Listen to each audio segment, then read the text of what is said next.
Hello and welcome to the sixth episode of the RPA Rookies podcast. In this episode, I am going to share some of my personal experiences as a RPA developer and experiences that I have learned from the people that I have met in my network. Today, we are going to talk about the 5 mistakes to avoid as a RPA developer. This is going to be the part 1. I am going to make more part where there will be more other mistakes that you should avoid as a RPA developer. So, let's get started. The first mistake that you should avoid as an RPA developer is making assumptions.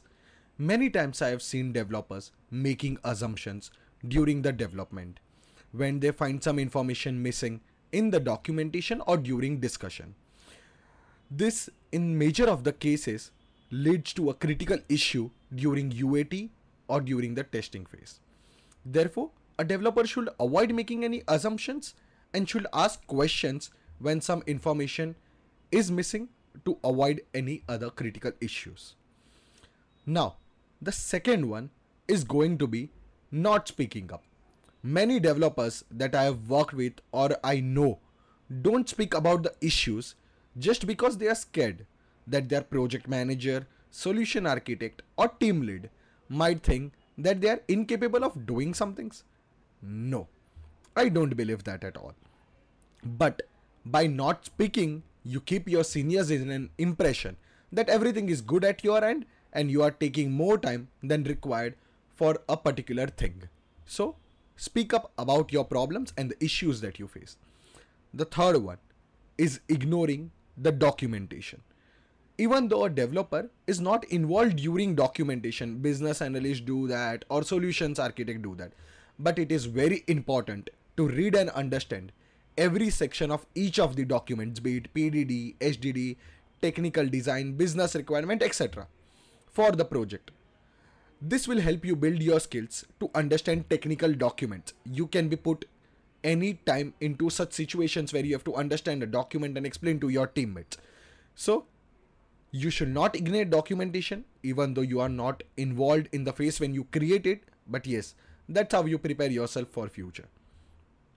Now, the fourth one is going to be not realizing importance of reusability.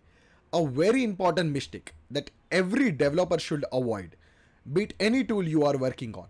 Always understand the importance of reusability in the context of the automation that you are building. Try to identify the parts of the automation which can be reused or which can be developed in a modular method, having reusability and scalability in mind. Now, the fifth one, that is, I believe, again, a very important mistake that you should avoid as an RPA developer, and this is an art that I believe. So it's going to be understanding the art of debugging. Developers should not consider debugging just as a feature of any tool, right? We have different features of debugging in different tools, in automation anywhere, in UiPath, in Blue Prism.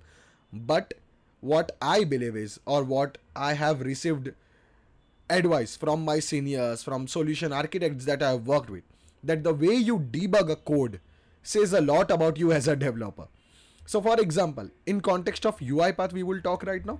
Someone might put 10 log messages or message box for debugging an issue in UAT, whereas other developer who has mastered the art of debugging will use breakpoints, locals panel, immediate panel. If you are a UiPath developer, you might understand these terms, but yeah, even you can Google it or relate to it any other tool. So person who has understood the art of debugging will use this particular features to debug the code and not log messages and message box. So these were the 5 mistakes that you should avoid as an RPA developer, something that I have learned from my personal experience as well. I'll just reiterate through the points. The very first one was making assumptions, not speaking up, ignoring documentation, not realizing importance of reusability, and understanding the art of debugging. Thank you for listening to the complete podcast. See you in the next episode.